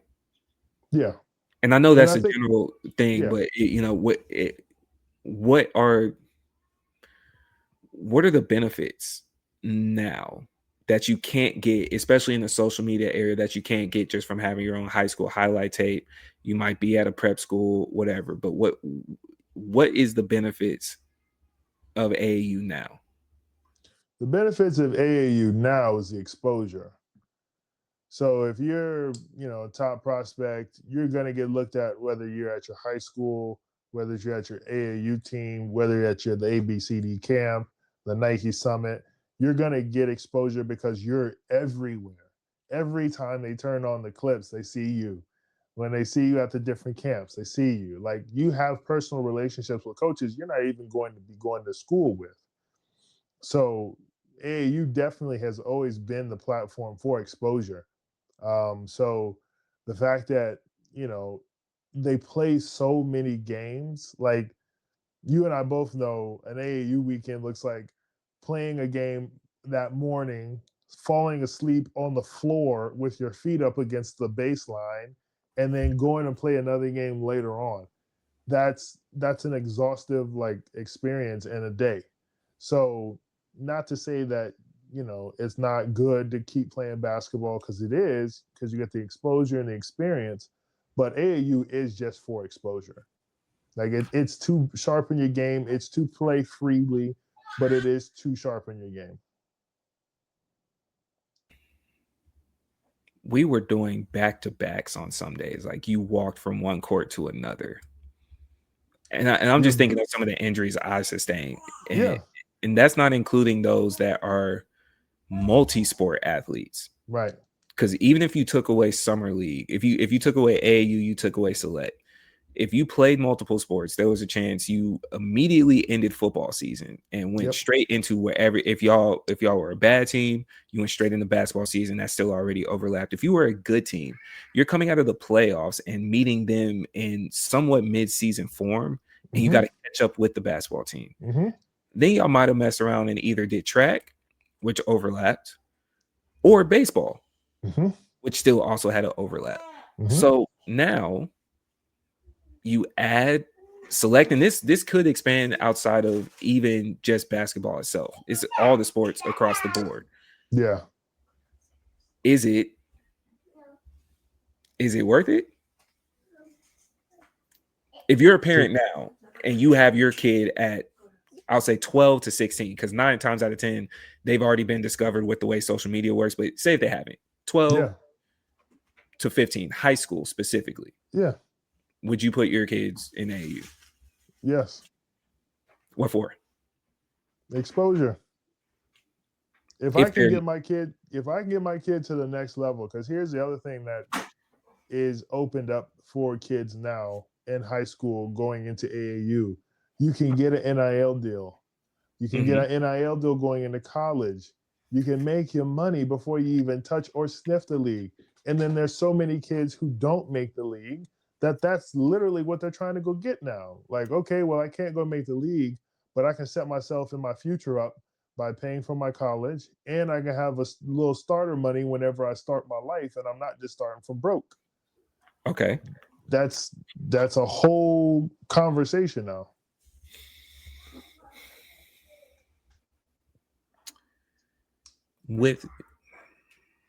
If they're going to be nice, are you against the impression that they find you if you're nice?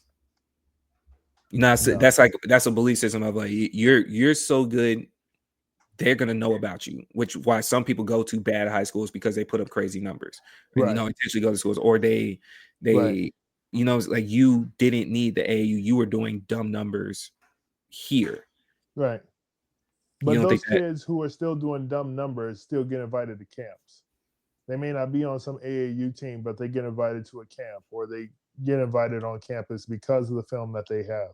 That's perfectly fine. But there have been plenty of players that we both know personally who were really good, who should have been playing at a different level, but didn't get that opportunity because of exposure.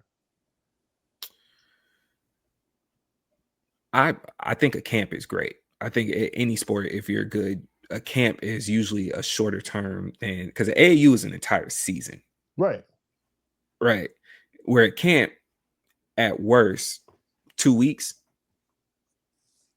huge If that difference. might be a If that weekend. might be a weekend. Okay, Right. different recovery time. You could do a little bit extra. That's like doing a play-in game, and then you do have to play the next night. That's what it looks Yeah. like.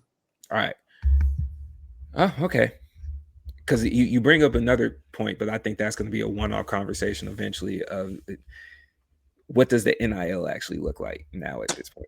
Yeah. I think it changes, but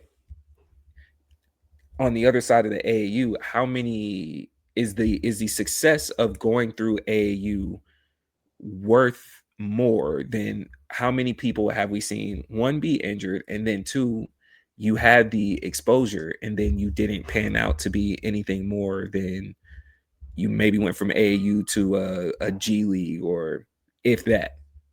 What's little homie with the ponytail, the 5'2" dude that always keeps getting signed to colleges? What's my man's name? That Julian Newman. Yeah. His dad is the coach at Bethesda. Yes. Oh, okay. All right. Thank you. You closed. You built a bridge for me because I could not understand. Yeah, no, I knew exactly what you were going, and I'm like, oh no, Pops got that hookup, so you're good. But even for Mikey, Yeah. how many of those that's not even to the level that he was? Do you think it's still? That'll be my last question. Do you think it still weighs out equally? And I'll say yes again, and I'll double down because if without that, we probably don't know who Mikey Williams is. Okay. That short amount of fame got him an opportunity where he made a butt ton of money. The boy signed to Puma, like right when NIL opened up for them. He was in high school and he had a shoe deal. He was a senior walking around campus looking at teachers going, I make more money than you. Like that's what he was doing, right? So the fact that he had that opportunity to play in a program like that where it gave him that exposure, where he was able to grab some bread. You know, he's not made the greatest decisions since then and all that other stuff, but like different conversation. But as far as opportunities go, right, he's been given a leg up. And so that's why he's been given the nod and let's see what he does here and let's see what he does here. He's still been given that like chance and opportunity because they saw that small glimpse. So if you tell me that my son has an opportunity to get that small glimpse that can pass him way, way, way along where like he's supposed to be, or even getting him the exposure to where he can prove himself, I think it's a push that you have to try and take. Fair. Okay. Well, coming back from injury, we could wrap up with, only because we usually drop these the very next day, so it's the topic of the week. Okay. LeBron's back to play. Yep. What does that mean? Let's build our own narrative. I don't want to be like everybody else. What does that mean? You're our household Lakers fan, allegedly. How does that look for you? I think LeBron can get along with anybody when he needs to. Okay. I think there are plenty of times where he thinks he needs to take the helm and be the leader and show people where to go. I think right now he's been able to sit back and watch them succeed without him and understand that he needs to come in and fit in. So I don't think he's coming in to butt heads. I think he's coming in to play a role.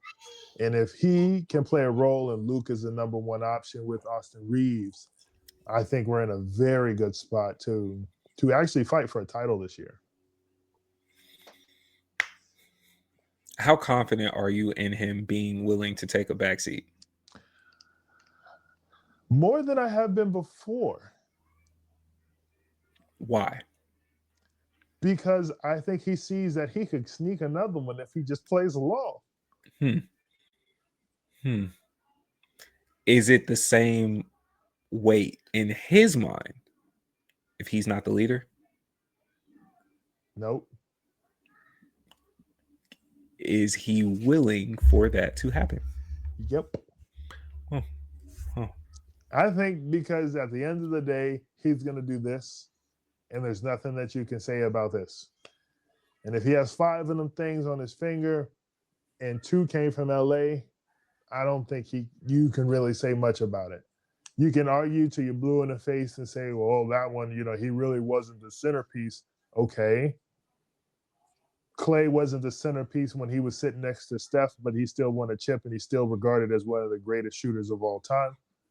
Draymond Green can't hit you a jumper consistently to save his life or to make sure that things are clean on his side of town, but he still got 4 chips. You can do the conversation all you want. LeBron is going down as one of the greatest players, if not the greatest player, to have ever laid his hand on a basketball. And so you give him 5 chips to have him talk about, well, is this his era? Is this Steph's era? Well, where was he when Kobe was doing his thing? You're always going to have the combative conversation, and that's fine because it's supposed to keep us talking. Mm-hmm. But the fact that he could sneak a 5th championship and his teammate is Luka Doncic, like, that could be kind of cold. How much of this is your Laker fandom? Oh, it's 80%. Okay. Oh, I'm jazzed. Yeah. No, I'm jazzed. Okay. I'm at like 80% right now because it's looking really good. Let injuries come into play. Let Luka get kicked out of a game. Like we'll be back to ground zero. But like right now, I think we look good because of how well we've been able to sustain with him being okay. out. So I'm gonna clean up my question just a little bit. How much of that LeBron belief is based in Laker fandom, and how much of it is based in belief in LeBron? Now you're not gonna play me like that because when LeBron didn't have a Lakers jersey on, he was an op for me. Mm-hmm. And so until he put on the purple and gold, that's when we had a cool conversation. But like he was an op. Okay. So what does that percentage ratio look like, sir? How much of this? 80%. So your support of LeBron is based out of 80% Laker fandom, and then 20% is belief in LeBron. I'm just asking for clarity there. Yes. Okay.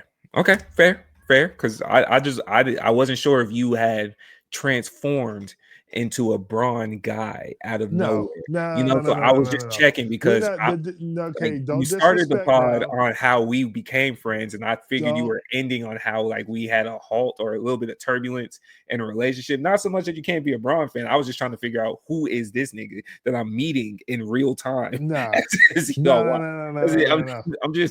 just checking. It's Lakers first, and the greatest player to put on a Lakers jersey is rest in peace Kobe Bryant.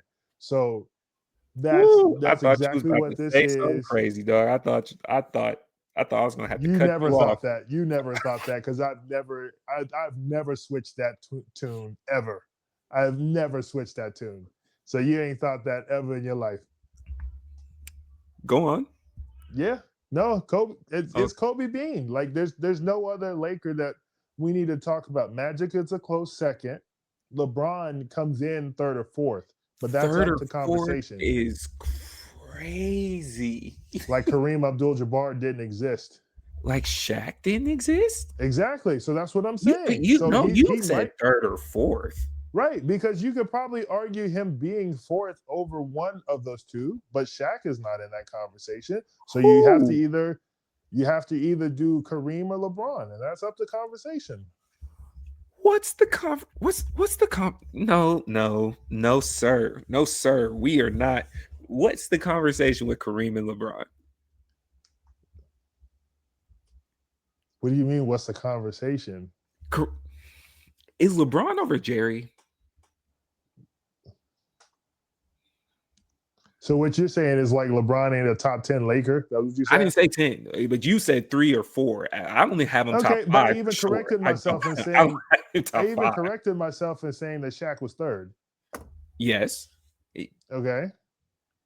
So then after that, he's a 4th or 5th. Like you said it's a conversation. I'm trying to figure out what the conversation. I don't think it's close. That's what I'm saying. I don't know what the conversation is. I'm just saying I think LeBron has still brought a lot of value in a Lakers jersey to the point where I can give him a nod of a top 5, top 10 Laker. He brings a lot with him. He's going to take a lot with him on the way out. If we went 2 for 2,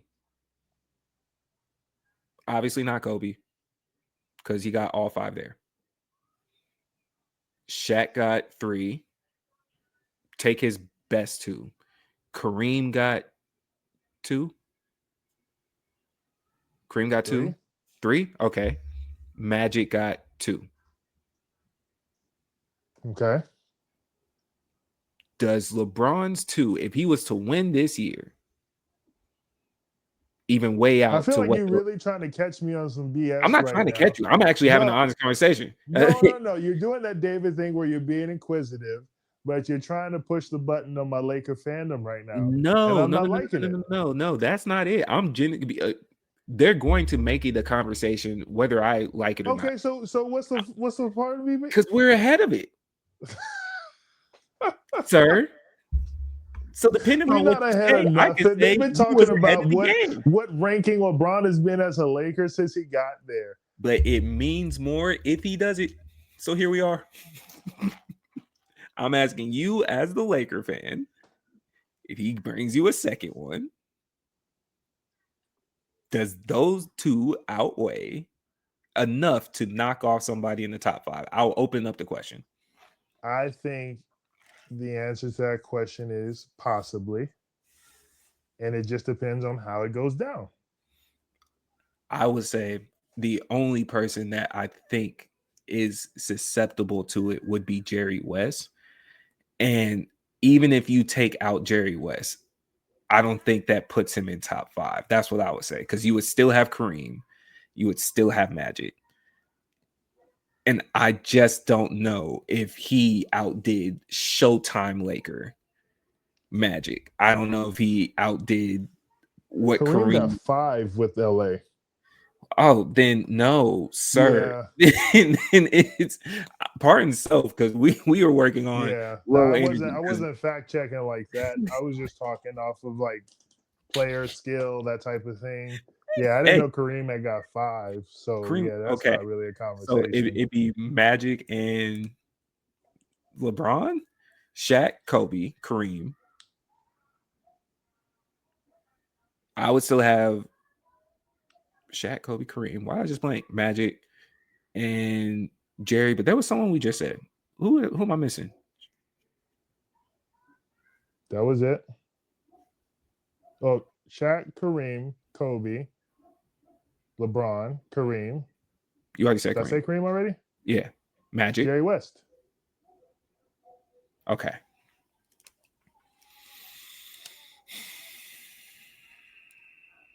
Is he a better Laker than Derek Fisher? See, but like I said, leading questions. It's not leading. Is he a better Laker than Derek Fisher? I don't know how to answer that.